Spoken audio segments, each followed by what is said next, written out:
Hi folks, this is a video about a flight Tony and I have been wanting to do for quite some time. Fly into the Yarra Valley, particularly up to the hang gliding site at Donna Buang, and then back around to where he's living in Wandin, and then back to Koo Wee Rup airfield. And as we're opening up ours, here comes another one returning.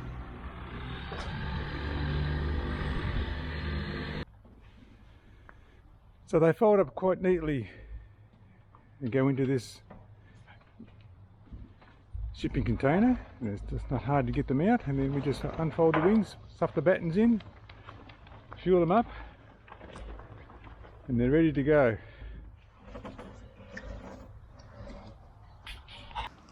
Pre-flights are all done, instruments and cameras set, ready for a trip to the Yarra Valley. Here Tony's backtracking on 09. He was the first to take off. For those that don't know, when we say runway 09, that's the magnetic alignment of that runway. So in this case we're taking off on 09, which is 90 degrees or due east. Before taking to the air, we go through some final checks, making sure our controls are all clear and uninhibited, our instruments are set right, the radio is on the right frequency. We've got no loose stuff hanging around. We've got zip containers underneath our seat which we need to check. Helmet and harness are done up, and then finally we check for the conditions before making the radio call that we're about to launch. Launch? That's a hangover from my hang gliding days. Takeoff.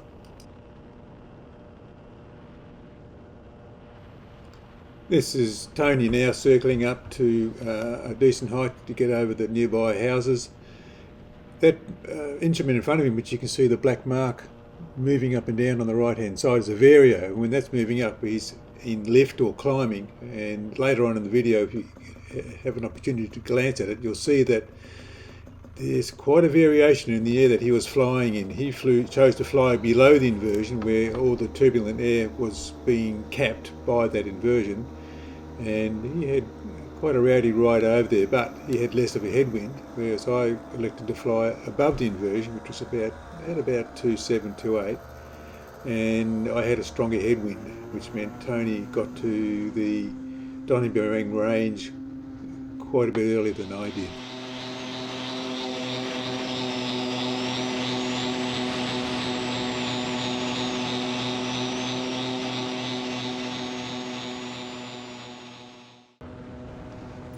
The little white box you can see mounted between Tony's and my feet on the machine is a SkyEcho unit, and that's an automated dependent surveillance broadcast system, and it allows us to see other aircraft and track other aircraft in the sky, and allows them to track us, giving us information on their height relative to us, whether they're ascending or descending, their speed and their call sign. So it's a very handy unit, and we can see those aircraft clearly on the iPads that we have on our thigh pads, which where we're running a program called OzRunways, which is what's called an electronic flight bag. That's Donna Buang, that's where we're headed for, and there's the Dandenongs over in the background, just forward of the Cardinia Reservoir and looking back towards Pakenham. So we were making our way quite happily up towards the Yarra Valley, where we've had lots of hang gliding flights in the years gone by.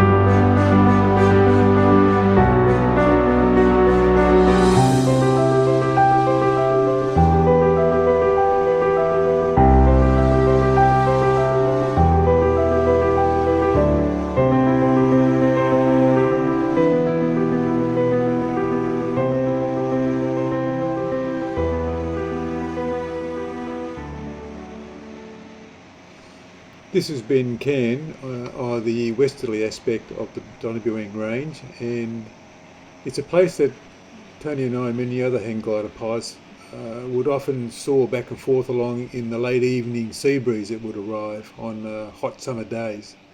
And oftentimes we wouldn't land down in the valley there until nearly 8:30, sometimes 9 o'clock. It's quite a surreal feeling to be flying as the sun was setting.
Ben Can Rocks is visible just down to the right there as Tony's heading back towards his home in Wandin.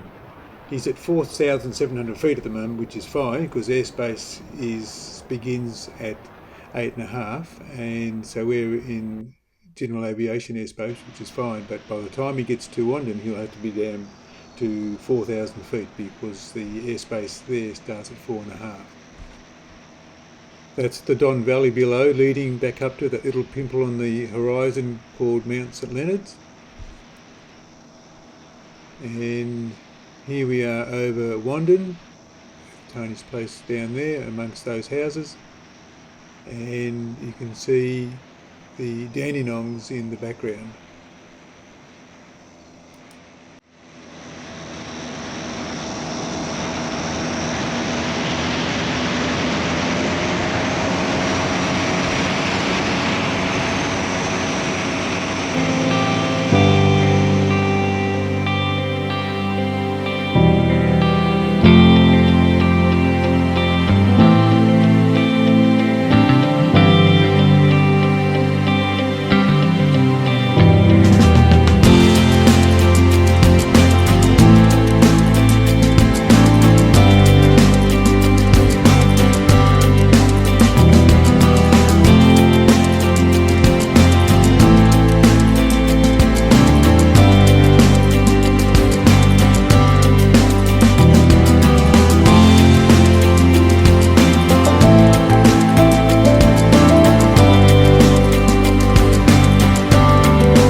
Leaving Cardinia Reservoir below, we've still got about 25 k's to go to get back to the Koo Wee Rup airfield. You can see Pakenham just in the distance below that clearly defined line of the inversion layer.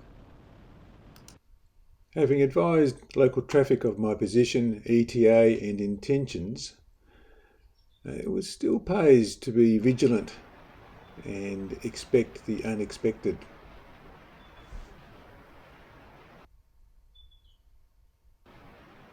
That was a GA pilot flying straight through the circuit pattern for this particular airfield.